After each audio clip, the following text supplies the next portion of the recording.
There's a view of India that is all mystics and meditation.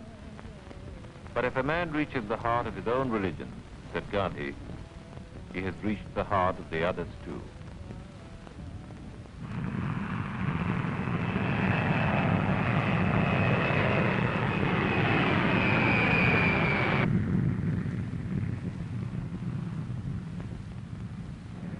Some of the mystics are modern enough, like Swami Chidananda, president of the Divine Life Society and one of the leading saints of Hindu India.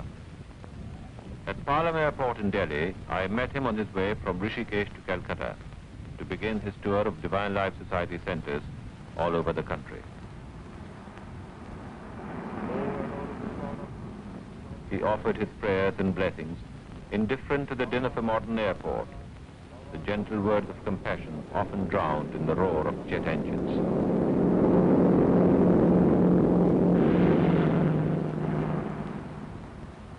Dressed in the saffron robes of a Swami, the highest order of the Hindu religion, his slight ascetic figure seemed incongruous in this world of hectic technology.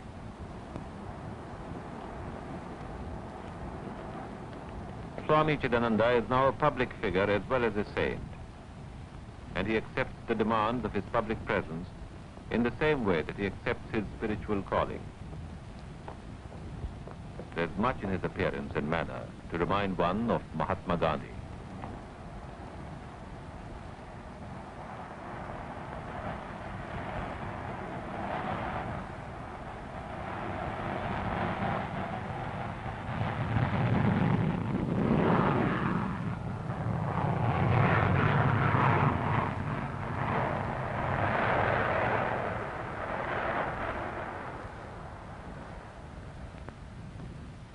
On the banks of the Ganges at Rishikesh, I have seen Swami Chidananda at his morning meditation. Rishikesh is a tiny town in Uttar Pradesh, in the foothills of the Himalayas.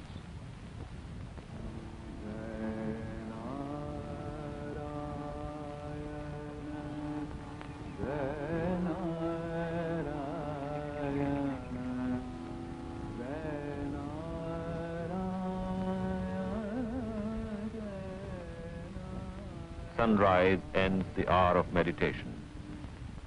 Those who practice yoga consider it auspicious to meditate by the Ganges, the sacred river of India. To meditate, to apply thought force consciously, to achieve harmony both within and without, to obtain control over the mind and the emotions, and thus to open the faculty of intuition. Rishikesh lies in that area of the Ganges called Devaloka, the home of the gods, which stretches several hundred miles from Haridwar up into the Himalayas. And in India, each serious spiritual person will eventually make his way there, as Swami Chidananda did 25 years ago. At the age of 22, Sridhar Rao, as he then was, graduated from the University of Madras. The son of rich parents, that brilliant scholar might have been one of the elite of society. Instead, he chose to tread the path of austerity.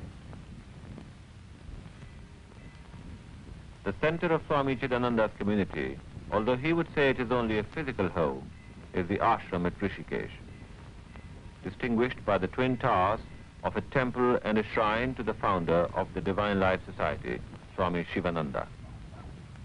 An ashram is really a Hindu monastery, but people who are not members come to Swami Chidananda with their own personal problems for advice and comfort with bad coughs and bad consciences. Sometimes they wish only to touch him, but Chidananda does not claim spiritual power. If a man wishes to believe, he says, let him feel free to do so.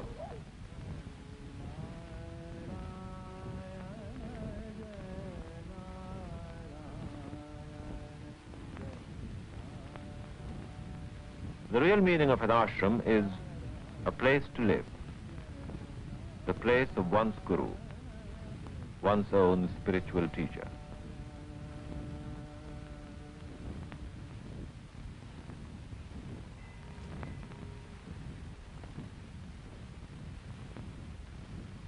Serve, love, meditate, realize. The Divine Life Society was founded here in 1936 by Swami Chidananda. And there's a monument which stands outside the ashram at Rishikesh to commemorate his life. Swami Chidananda, hailed as the prophet of a new age for his inestimable services in the cause of raising the moral and spiritual standard of modern mankind. Serve, love, meditate, realize. The four corners of his belief. Be kind, be compassionate. In our great culture, in the Hindu view of life, all the stages of an individual's life were meant to be progressive stages of gradual ascending spiritual unfoldment, ultimately culminating in sannyas, the whole soul dedication to God's quest alone. Each morning in the prayer hall of the ashram, Chidananda talks to visitors and ashramites, often in English, the only language in common among the many Indian people as well as the foreigners. Ashram, the second stage. Part of the discourse I listened to was addressed to one of his younger visitors, who had just reached his 21st birthday. For the service of all humanity. He talked of the four stages of Hindu life: the student, the householder, the recluse, and the final renunciate. Soon, he said, you will become a son-in-law and enter into the second stage of life, that of a householder. You must not consider this a stage of bondage, as many do. In the Hindu view of life, this second stage will provide you with a field for the service of all humanity. And the helping of all mankind. Om Sharavana Bhava Sharavana Bhava Sharavana Bhava Pahi Mam Subramanya Subramanya Subramanya Rakshama.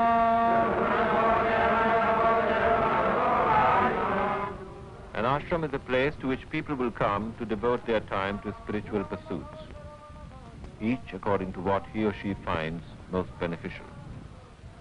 As in Hindu philosophy, there is no dogma, no compulsory discipline. Each person comes or goes of his own free will.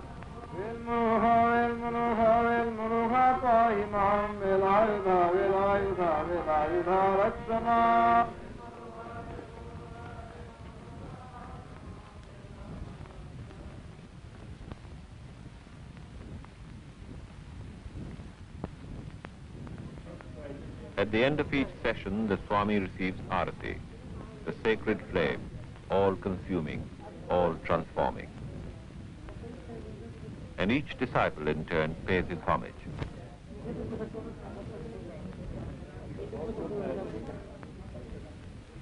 The Hindu way of greeting a Swami is to touch or kiss his feet, and Chidananda always returns this gesture.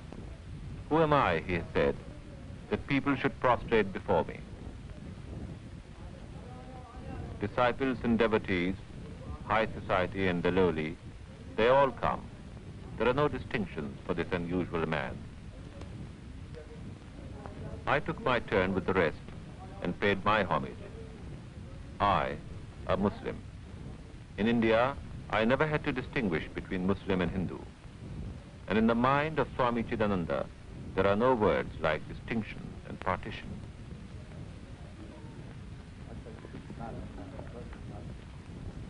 The day I paid my homage to Chidananda, they were decorating the temple of the ashram for the ceremony of Shivratri, the birthday of Shiva, one of the gods of the Hindu Trinity.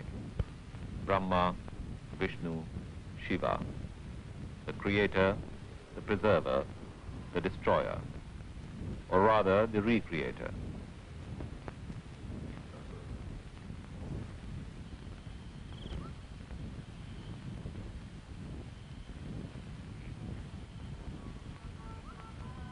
All day long they chanted Om Namah Shivaya, hail the name of Shiva.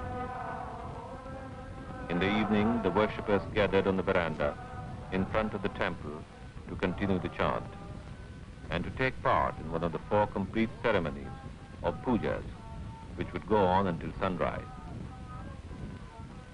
First, the purification by fire, and the arrival of Swami Chidananda for the second of the 4 long ceremonies.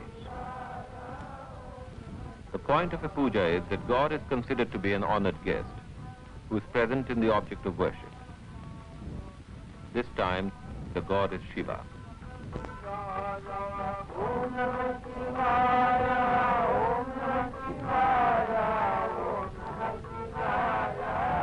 The first act is to summon the divine presence into the object of worship, the lingam, an elliptical stone shape symbolizing neither beginning nor end, but eternity. The guest is refreshed, bathed in water from the Ganges, and offered food: milk, curds, honey, mixtures of bananas, sugar, coconut, rice. Any mixture, in fact, of tasty and costly ingredients.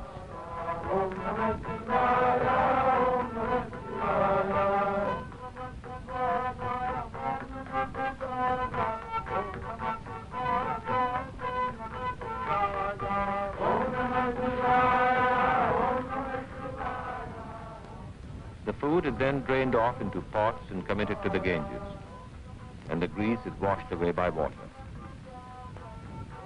while the people continue their chant, Om Namah Shivaya, Om Namah Shivaya.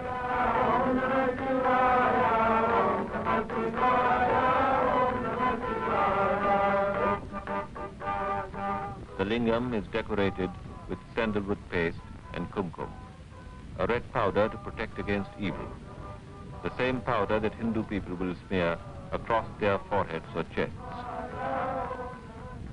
It was the hour of midnight, and we had not yet completed the second of the 4 sessions. All this ritual would be repeated twice more before sunrise.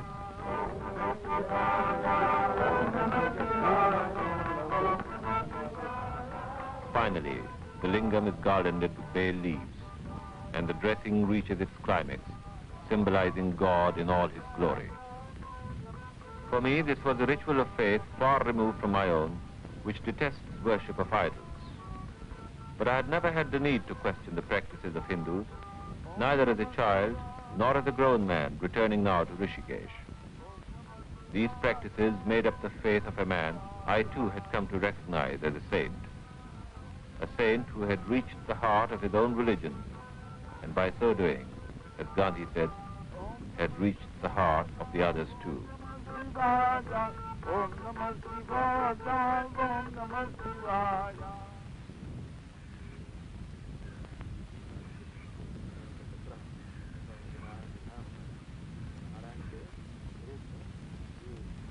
At the celebrations of the birthday of Shiva, I had witnessed some of the practices of Hindu faith. Now I saw Swami Chidananda taking 2 men through their degrees of evolution. First, a young man graduating from his brahmacharya, or period of studentship. He would not pass through the second stage of a householder, but would go on from his brahmacharya to the third stage of a recluse.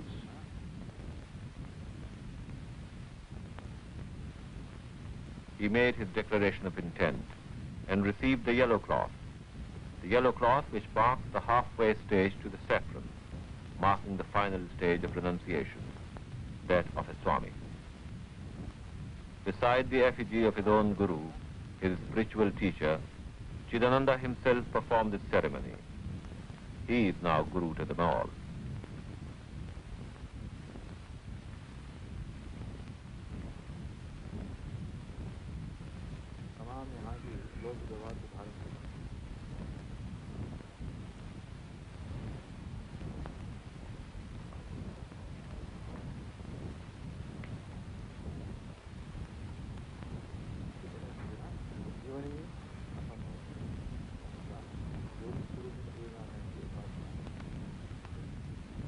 Serve, love, meditate, realize.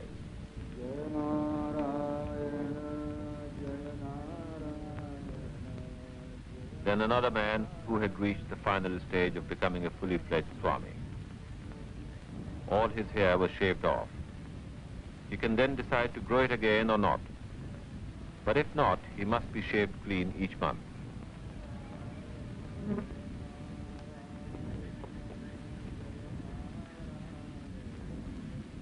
The first ritual of shaving leaves only a tiny tuft, or choti, symbolizing no attachment to the world, except to one's guru. And when a man finally becomes a sannyasi, or renunciate, there is no attachment at all.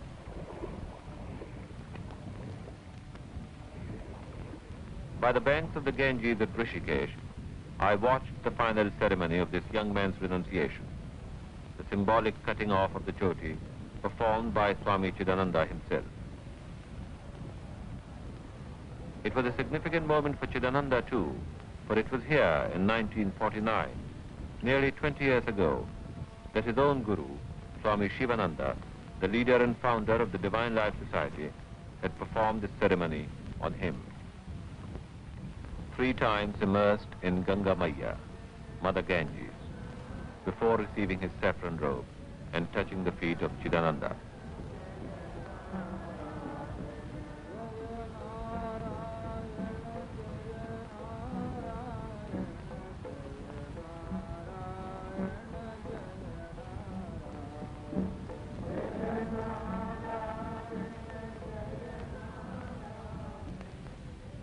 Finally, the act of complete separation from his previous state, casting his loincloth into the sacred waters.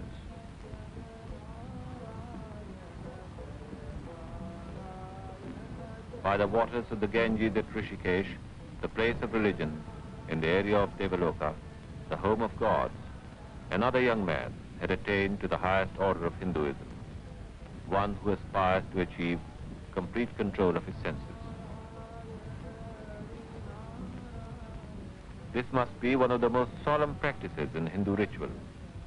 And yet here it was, this final act, performed in the open, on any old heap of stones by the river, watched over by the usual inquisitive crowd of layabouts, and ignored completely by the young, who had other dreams to attend to.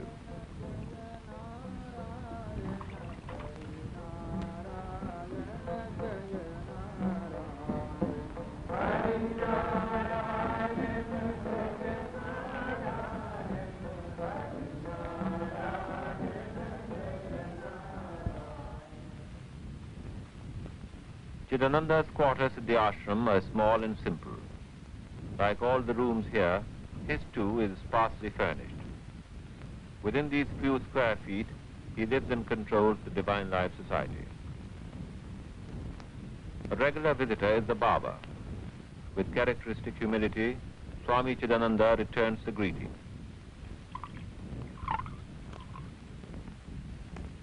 Once the Swami has decided to lose his hair, he must be shaved clean every month.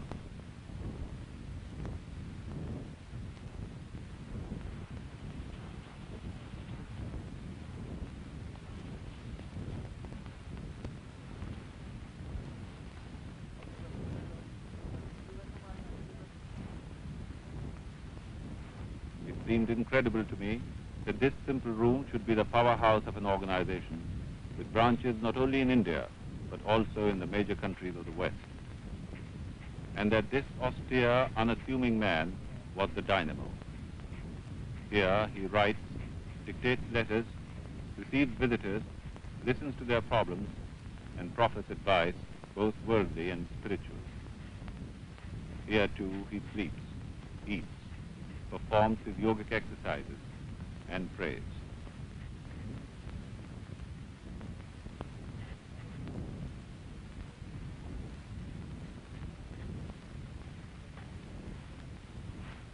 Sannyasis have no money, so the barber is paid by the ashram. But Chidananda can present him with prasad, food which has been offered to the gods.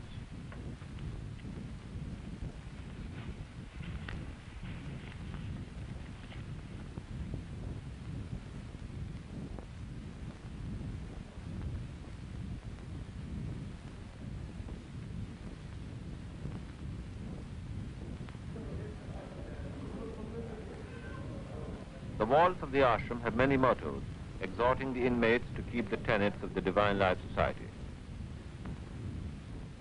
In April of this year, as president of the Divine Life Society, Chidananda set out on a world tour. One of his last acts before leaving was to serve a farewell dinner himself to the people of the ashram and his visitors, and to offer food to his own guru, the founder of the ashram.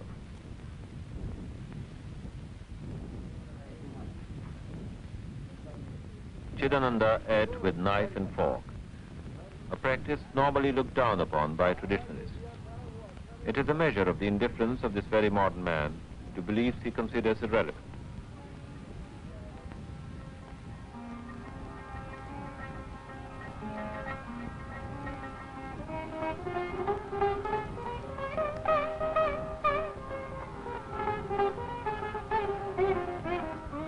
One of the principal guests was Swami Parvatika from the temple at Badrinath, 150 miles up the Ganges.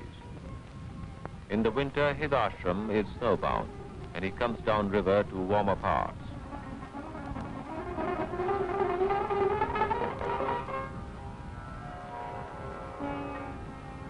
Swami Parvatika, together with Shivananda, the founder of Rishikesh Ashram, are considered to be two of the great 5 Indian saints of this century.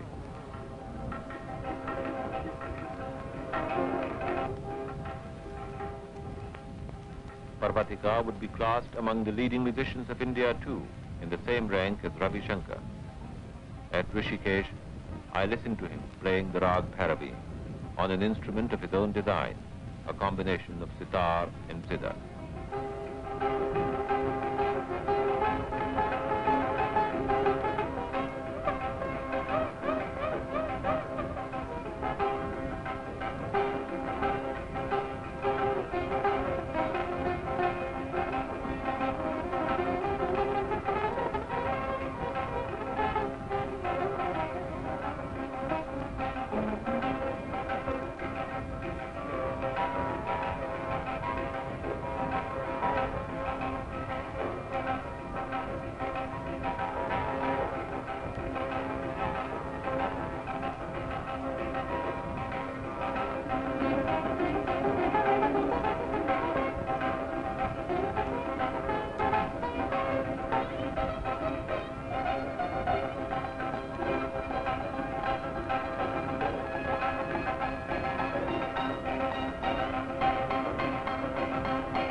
On the day of Chidananda's departure for his world tour, the whole ashram lined up for the inevitable group photograph.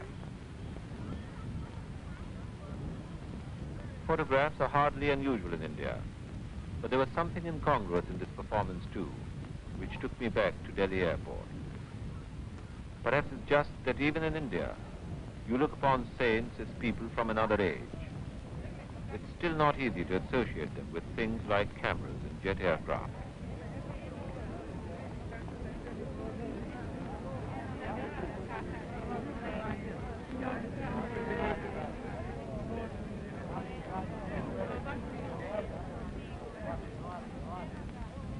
The disciples gathered round for the farewell wishes. They kissed feet and exchanged gifts and garlands. Even I was singled out for one from Chidananda. I, the passing visitor and Muslim. But then the rule of his order is quite plain. When a man becomes a sannyasi, it says, he renounces all possessions, all distinctions of caste, and all attachments to any particular country, nation, or religion. Just before he left, he touched the feet of his deputy, Swami Chidananda, who in his absence will preside over the affairs of the Divine Life Society.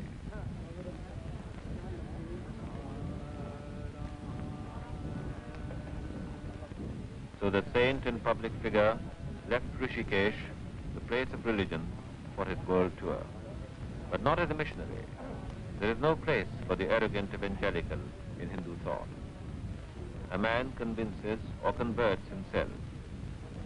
His aim is to seek communion with God. How he achieves it is his problem.